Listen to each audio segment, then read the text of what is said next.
That's a really tough act to follow. Lloyd, that was an awesome presentation, dude. Like, you're gonna have to be the last speaker at all future events, okay? This is not fair. Not primed, but they're primed, so that's good. So how is everyone doing? Fantastic. Awesome. So I'm really excited to actually be talking about this today. This is like something that's like from the heart, you know, so it's gonna be very like natural, I hope. And so my name's Amal Hussein. I'm from founded and organized the GDG Cambridge group, and I'm here to talk to you all a little bit about building an inclusive community from the ground up.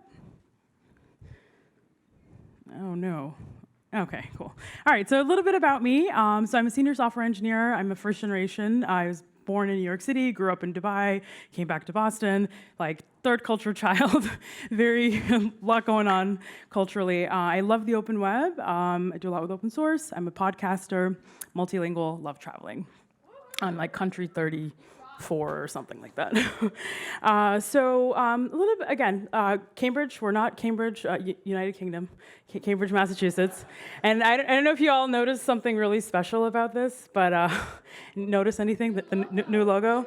Yeah, if you had the access to the source of this slideshow, you'd like, you know, like move that logo down and see the original one. So that was hacked together this morning, but I did it, yay, I beat you, Google, all right? We're the most adaptive organizers on like the face of the planet, GDG organizers, so we can do it all.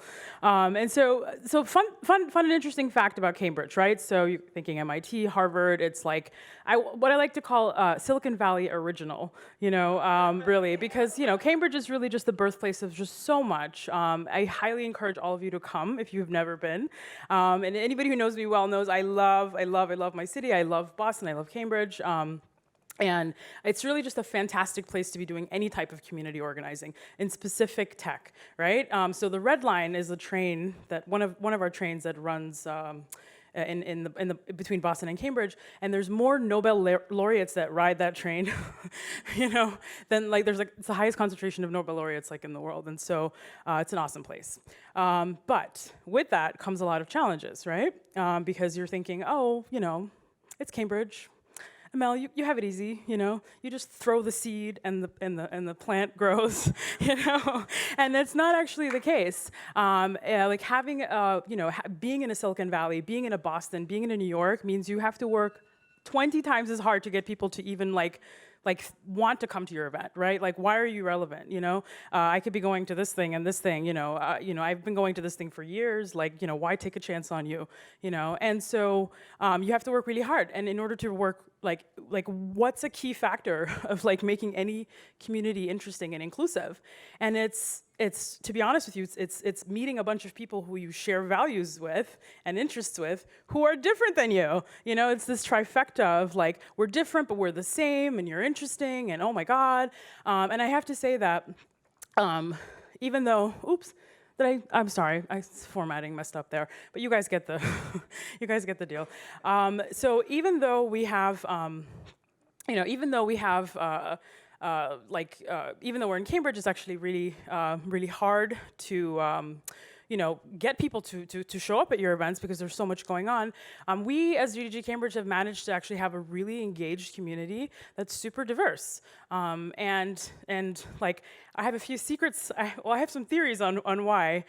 We work really hard on it, so that's like not a secret. But really, you know, it starts with the organizer team. And so this is our team, 2-person team right now. And so in, I don't know, 8 months or 9 months, we've hosted like 12 events and like have like 4 more in the works. We're a super active community. We're engaged, we're dynamic. We get compliments all the time, like, oh my God, your group is so awesome. And you know, it's awesome because we work at it. It is active like work to make it awesome. And I have to say that it starts with leadership, like, and your and the representation, like the demographics of your leadership team. And Jessica and I, you know, we're, you know, I have to say this is like a safe space, right? This is like a safe, can I be honest? You know, so a lot of just like Lloyd was saying, when women in technology community groups, they're there to either be tokenized or pigeonholed, or we need a woman, please fill that space. And Jessica and I, we're both extremely senior in our career. She's like a lead engineer. I'm doing a ton with the web platform, you name it. We're both like, we can outcode anyone, and we're also women, And so I think we also might be the only two women that are running a chapter, like in North America. So, it's unusual in the tech space, and it's unfortunate that it's unusual, but it's also a huge asset for us, because we're able to signal to people, hey, this is a safe community, this is inclusive, this community is different, we're interesting, take a chance on us, So that being said, being a community organizer, I don't have to tell you this, you guys know, it's a complicated job, all right? In the span of 1 hour, I'm like installing, Node version 7 on a Windows machine. I'm cleaning up coffee spills. I'm like introducing my speakers. I'm wrangling volunteers.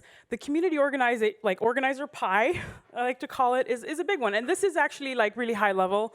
There's a lot of subtasks in here. But if you kind of break it out, I don't know if you guys can read this, but strategic visionary is a big slice of the pie.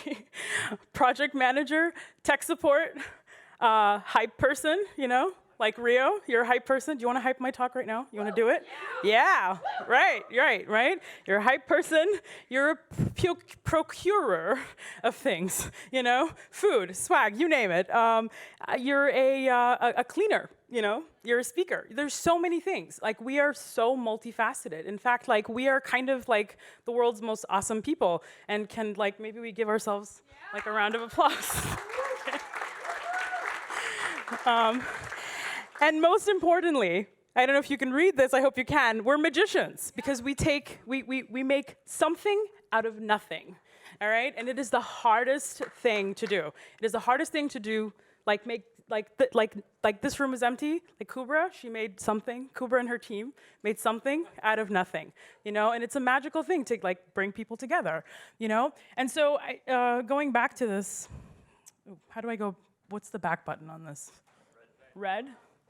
Okay, so going back to this slide, like there's something missing. You kind of cheated a little bit, but there's something missing here, right?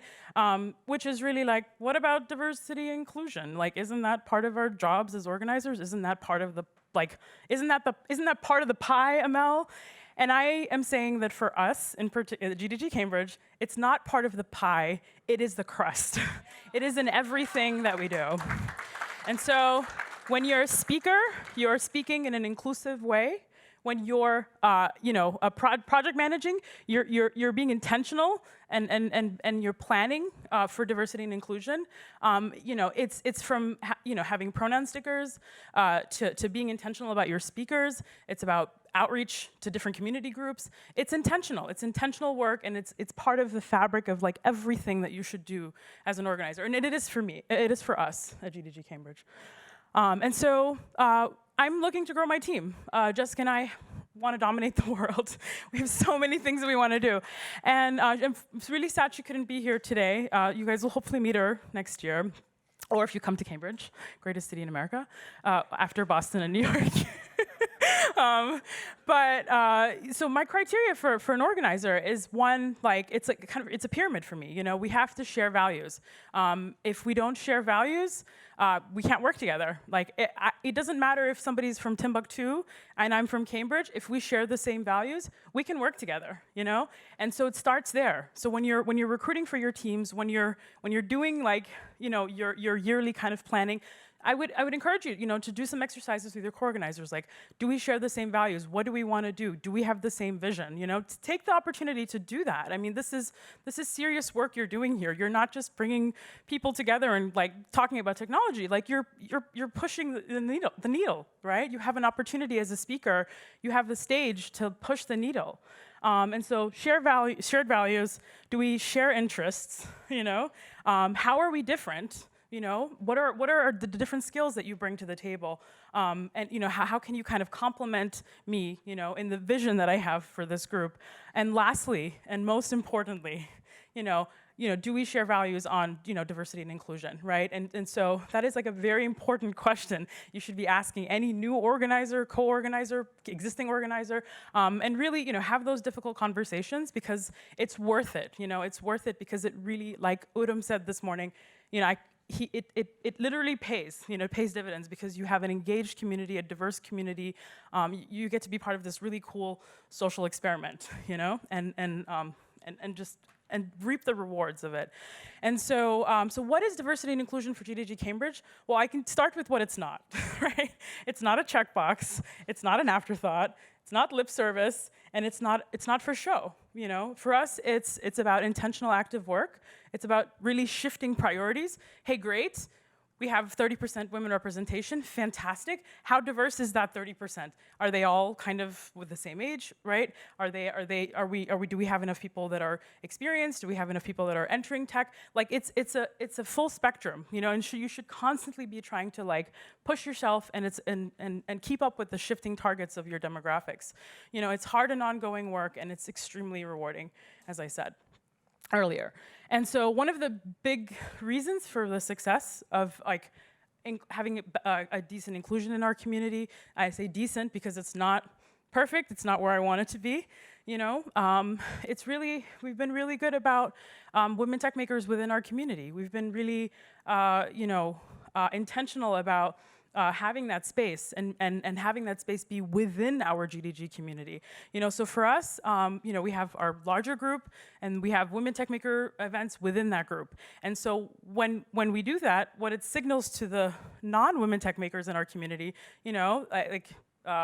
for short, the men, the people who identify as men, right, who are maybe not coming to those events, it signals that they're allies, that they're part of an inclusive community, and so it's like a fantastic thing. It's not being exclusionary to them. It's saying, hey, I'm supporting a community that's inclusive, and for the women and folks who are non-binary in our community, they have a sub-community, they have a posse, they have people when they go to events that they can just, oh, I know you, we can talk, It makes a huge difference. Like, as a woman of color in tech, it makes a difference to see people that you know and have the comfortable space when you're new to a community.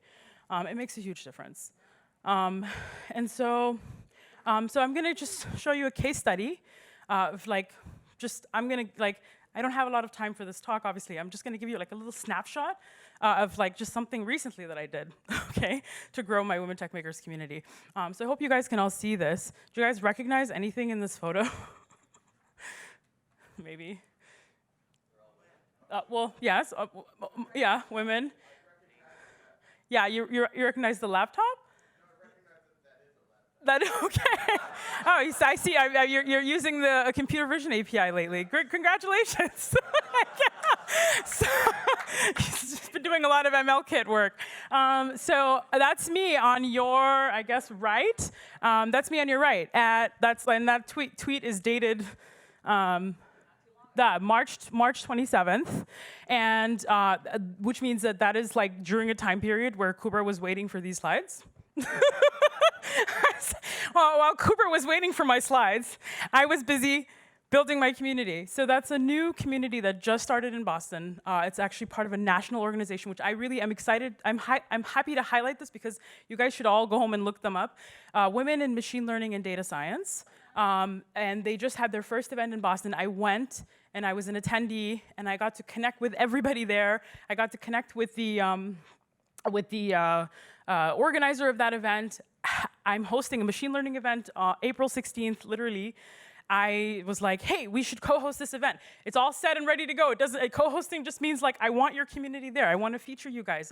It's a machine learning event. I want people to know you guys exist. People might have coworkers that they're, that identify as women that might even want to join your group. Come. And so, being a community organizer is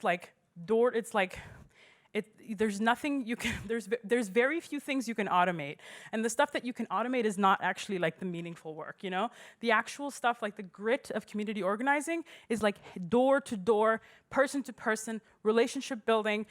I'm a busy person.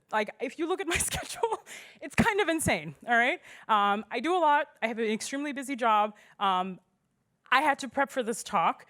But on March 27th, I was there with that community, like, because I was like, I need to connect with you, you know? And that's just an example of like how you can do it, you know? And I wish I could say that it's easy. I wish I could say it's like, you know, it's something that just, it's like, it just comes, but it doesn't. It's hard work, and it's worth it. So I hope to share maybe photos from that event. I'm going to be featuring them and like having them do a talk, like announcing their community at our event. And we expect to have like over 100 people at that. So to kind of wrap things up, be consistent. And Lloyd kind of talked about this a little bit, where mentioning your CFPs and just call for speakers, and but you can also be consistent in other ways, you know, which is, you know, not being lazy about code of conduct. You know, like at this point we have regular members that it's like a pledge of allegiance. They can do it with their eyes closed.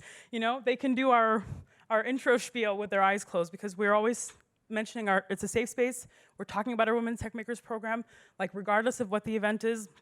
You know, we're signaling, hey, like we're an inclusive community, this is a safe space, and like it's really important to like not skimp on that, you know, and don't ever think like, oh, this is so boring and repetitive. No, there might be one new person in your community, you know, that really could benefit from that. So be conscious also of how you represent your community. Not everybody has the luxury of having a co-organizer that looks like me or Jessica, you know, but be conscious of how you represent your community in promotional materials. You know, if you just be aware that as a woman, you know, if I see a meetup, like all their photos are just like people who don't look like me, or people who, you know, I may not attend. I'm not gonna lie, you know, because it's just like I don't know how inclusive this is, you know. So work on that. It's a challenging thing, but I'm just being real, you know. Welcome newcomers, you know. So I make the time. Like we have a growing, like it's a pretty large community, but you know, if I see somebody who I haven't seen before, especially from an underrepresented group, because we have a large group, I can't welcome every single new person, but I try my best. If somebody's from an underrepresented group, I say, welcome, like, nice to see you, I hope I see you again, you know, and I try to find out how they heard about our group, like what made them come here, you know, and I make a mental note of that, you know, because it's a future source of like more people like them for our community. And just know that diversity is not always visible, right?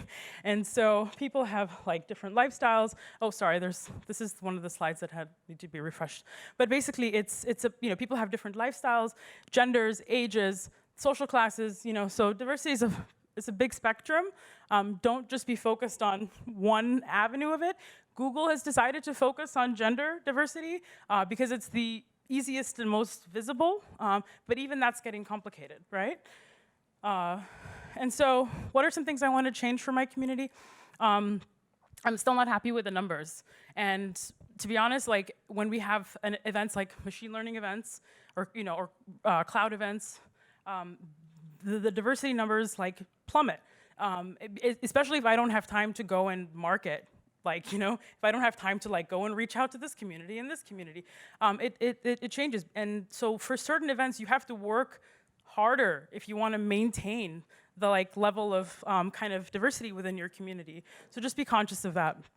And you know, it's active work. And so what's next for us? Like I said, we're looking to grow. And as an organizer, I'm not looking to do this forever.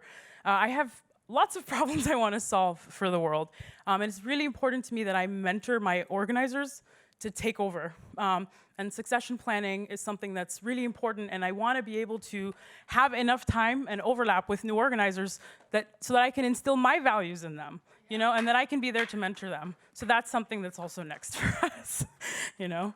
And so with that, as a community organizer, just remember you are in a very unique position to be able to push the needle. You have an audience, you have a stage, you have a captive audience, at least until the pizza runs out. Actually, we have a no pizza rule in my community. Legit, yeah. It's like dinner, quote, no pizza, you know, not pizza. And so, you know, just keep in mind that like you are in a position of power, and don't be afraid to take risks, and you know, for good causes, you know. And just keep in mind that like GDG is so diverse in scale, scope. You know, you have people doing mobile, cloud, web, I mean, you name it. you have such a wide spectrum of technologies to choose from. That in itself is it just gives you a fantastic head start in like making your community diverse, because it just allows you to connect and partner with so many different organizations, you know? So GDG itself is like, it just gives you like a fantastic head start. So just keep that in mind. And so with that, I say thank you. Sorry, talk really fast, but.